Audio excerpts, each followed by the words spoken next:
யாழ்த்திசை உறவுகளுக்கு வணக்கம். கன்னியாகுமரியில் உள்ள விவேகானந்தர் பாறையில் மோடி அவர்கள் 3 நாள் தியானம்.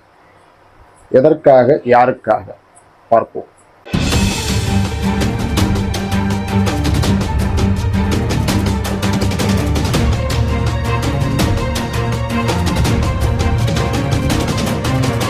தமிழர்களே, கடந்த நூற்றாண்டிலே விவேகானந்தர் அவர்கள் சிகாகோ மாநாட்டுக்கு சென்று, அனைத்து சமய தலைவருடைய மாநாடு, அந்த மாநாட்டிற்கு சென்று வந்து இறங்கிய அந்த சூழலில் கன்னியாகுமரியினுடைய அந்த பாறை, கடற்பாறையிலே ஒரு 3 நாட்கள் தியானம் இருந்தார்.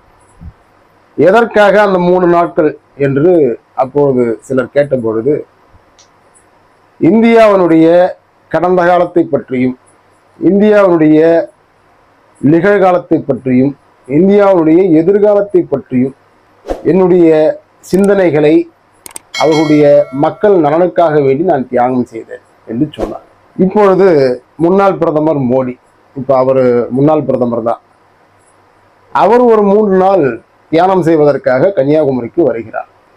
இவர் எதற்காக 3 நாள் தியானம் செய்யவிருக்கிறார் என்பது யாருக்கும் தெரியவில்லை. அவருக்காவது தெரியுமா என்றால் அதற்கும் விடை நமக்கு தெரியவில்லை. தியானம் செய்வது என்பது ஒரு துறவினுடைய ஒரு இலக்கணம். ஒரு துறவரத்தை மேற்கொண்டவர்கள், துறவிகள், சன்னியாசிகள், ஒரு சமயத்தின்பால் பட்டுள்ளவர்கள், சமய தலைவர்கள், இது போன்றவர்கள் தியானம் செய்வார்கள். மோடி எதற்காக தியானம் செய்கிறார்? இதுதான் நமக்கு இருக்கக்கூடிய கேள்வி. அவருடைய தியானத்திற்காக அவர் அமர்ந்து தியானம் செய்யக்கூடிய அந்த இடத்தில், விவேகானந்தர் பாறை அந்த மண்டபத்திலே 2000 டன் ஏசி பொருத்தப்படுகிறது, மின்னணு சாதனங்கள் பொருத்தப்படுகிறது, மிகப்பெரிய பாதுகாப்பு வளையங்கள் ஏற்படுத்தப்படுகின்றன. ஒரு 2000 - 3000 காவலர்கள், அவருக்கான பாதுகாப்பு படை, தமிழ்நாட்டினுடைய காவல்துறை, கடலோர காவல்துறை, ஊர்காவல்துறை, இது எக்கச்சக்கமான ஒரு படைபலத்தோடு, ஒரு பந்தாபஸ்தோடு, மிகப்பெரிய அளவில் ஏசி எல்லாம் போட்டு, அலங்கார மின் விளக்குகள் போட்டு, மிகப்பெரிய தடுப்பு வளையங்கள் எல்லாம் போட்டு, கன்னியாகுமரியிலேயே ஒரு 3 நாளைக்கு யாரும் எந்த விடுதலையும் தங்க முடியாது, எந்த பார்வையாளரும் கன்னியாகுமரிக்கு போக முடியாது 3 நாட்களுக்கு. உள்ளூர்காரங்களாவது வெளியே வரலாமா என்றால் அதுவும் தெரியாது. இப்படி 3 நாள் தியானம் செய்ய வேண்டிய தேவை அவருக்கு எங்கிருந்து வந்தது? அவர் துறவியா? ஒரு துறவி இப்படித்தான் ஏசி அறையில துறவரம் மேற்கொள்ளக்கூடியவங்க, துறவியா இருக்கக்கூடியவங்க ஏசி அறையில தியானம் பண்ணுவாங்களா? அவரு துறவி கிடையாது. ஏற்கனவே இவர் இமயமலைக்கும் உத்தரப்பிரதேசத்துக்கும் ஒவ்வொரு தேர்தல் முடிஞ்ச உடனே போய் தியானத்துல உட்காந்துடுவார். 3 நாள் 2 நாள் 1 நாள் தியானம் பண்ணுவார். இப்போ அங்கெல்லாம் ஏசியை கொண்டு போனாங்களா? இதுவரையில் வட இந்தியாவில் தியானம் செய்து வெற்றி பெற்று வந்த மோடி இந்த முறை தமிழ்நாட்டிற்கு வந்திருக்கிறார். தமிழ்நாட்டிற்கு வந்த விவேகானந்தரையே தத்துவ அடிப்படையில் தோற்கடித்த மண் தமிழ்நாடு. அதனால மோடியினுடைய தோல்வி தமிழ்நாட்டிலே கன்னியாகுமரியிலிருந்து எழுதப்படுகிறது என்பதைத்தான் நாம் இங்கு அவருக்கு சொல்லவிருக்கிறோம். அவர் எதற்காக அந்த தியானத்தை மேற்கொள்வார் என்பது தெரியவில்லை. ஒருவேளை நேற்று பிரதமராக இருந்தோம், இன்று பிரதமராக இருக்கிறோம், நாளை பிரதமராக இருக்க போகிறோமா என்கின்ற வருத்தத்தையும் வேதனையும் போக்கிக் கொள்வதற்காக, மனம் சாந்தி அடைந்து கொள்வதற்காக அவர் தியானத்தை மேற்கொள்கிறாரா என்று நமக்கு தெரியவில்லை. சரி, அதெல்லாம் போகட்டும். அந்த விவேகானந்தர் மண்டபத்திற்கும் அந்த பாறைக்கும் விவேகானந்தருக்கும் தமிழ்நாட்டிற்கும் என்ன உறவு? அவர் எப்படி தமிழ்நாட்டிலே வந்தவர்? தத்துவ அடிப்படையில் விவேகானந்தர் ஒரு தோல்வியை தழுவினார். இது சொன்னால்தான் மோடியினுடைய தோல்வி எப்படி தமிழ்நாட்டிலிருந்து உருவாக்கப்படும் என்பதை புரிந்து கொள்ள முடியும். அன்றைக்கு ராமநாதபுரம் மண்ணை ஆண்டவர் மன்னர் பாஸ்கரதாஸ் சேதுபதி அவர்கள்.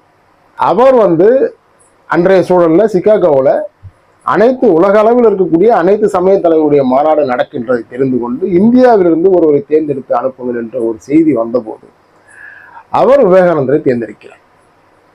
விவேகானந்தருக்கு பயணச்சீட்டு முதற்கொண்டு, விவேகானந்தரோடு ஒரு குழுவினர் செல்வதற்கான போக்குவரத்து முதற்கொண்டு அனைத்து வழிகளையும் அனைத்து செலவுகளையும் சொந்த செலவில் செய்து கொடுத்து அவரை சிகாகோவுக்கு அனுப்பி வைத்தவர் சேதுபதி மன்னர் பாஸ்கரதாசர்.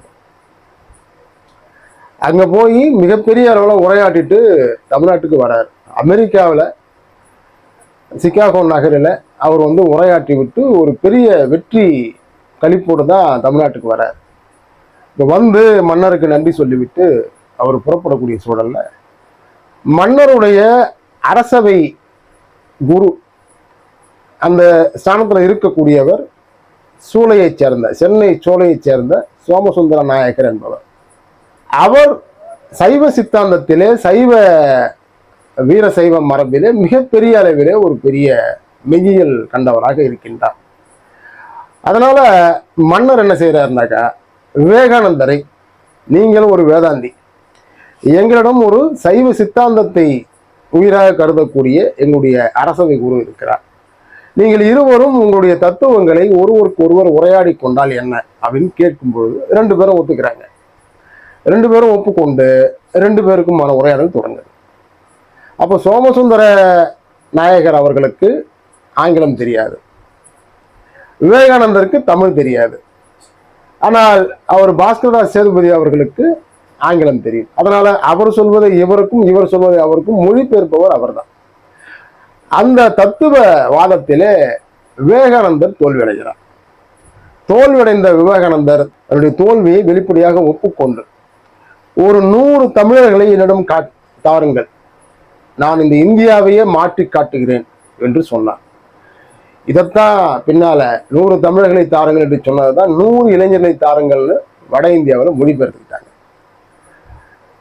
அந்த அளவிற்கு விவேகானந்தர் என்று சொல்லக்கூடிய அந்த வேதாந்தத்தில் வேத மரபுகளில் ஒரு தீர்க்கமான ஒரு ஞானியாக இருந்ததாக சொல்லப்பட்ட விவேகானந்தரை தமிழ்நாட்டுடைய சைவ சித்தாந்த மரபிலே வந்த சோமசுந்தர நாயகர் என்று சொல்லக்கூடிய மிக பெரும் ஞானி அவர்கள் தோற்கடித்தார்.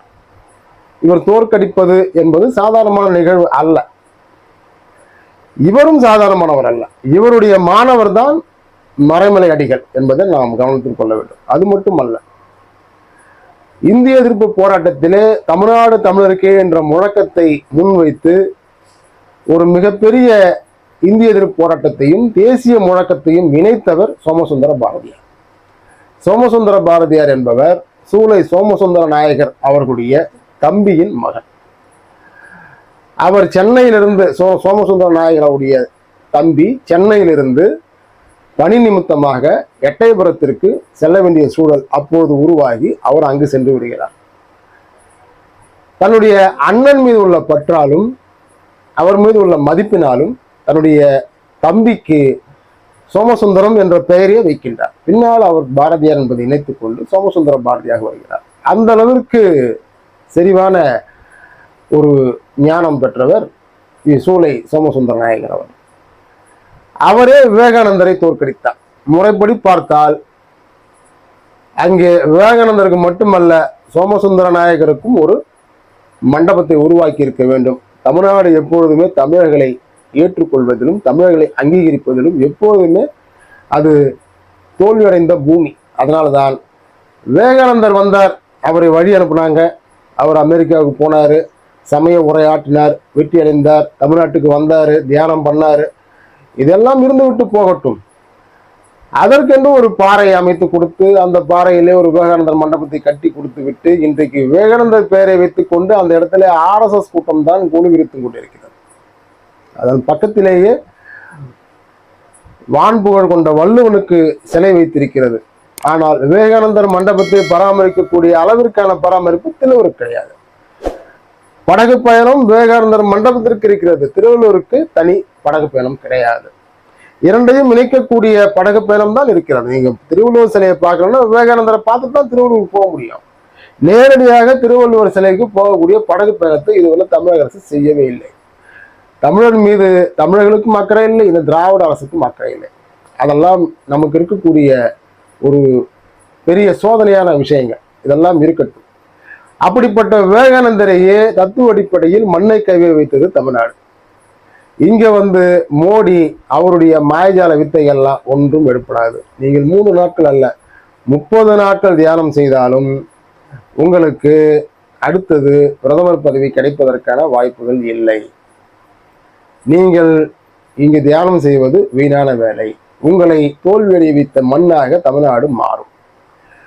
நீங்கள் ஒரிசாவில் நின்று கொண்டு தமிழன் ஒரிசாவை ஆளலாமா என்று நாக்கூசாமல் கேள்வி கேட்டுவிட்டு தமிழ்நாட்டிலேயே வந்து தமிழ்நாட்டின் தென்முனையிலேயே நின்று கொண்டு அங்கேயே எங்கள் மண்ணிலேயே நீ அமைதியை பரப்புகிறேன் என்று தியானம் செய்வது எங்களை பொறுத்தவரையில் இது ஒரு அயோக்கியத்தனமான ஏமாற்று வேலை. எனவே தமிழர்கள் இந்த அட்டூழியங்களை, இந்த அகங்காரமான போக்கை பார்த்து கொண்டிருக்கின்றார்கள். மோடி அவருடைய தியானம் என்பது அது எதற்காக, ஏன் என்பதை அவர்களும் புரிந்து கொண்டிருக்கிறார்கள். நாம் மீண்டும் மீண்டும் சொல்வது, இத்தோடு உங்களுடைய அரசியல் வாழ்க்கை தமிழ்நாட்டிலிருந்து முடிவுக்கு வந்தது என்பதை உங்களுடைய அந்த தியானம் பதிவு செய்யும் என்பதை கூறிக்கொண்டு விடைபெறுகிறேன். நன்றி, வணக்கம்.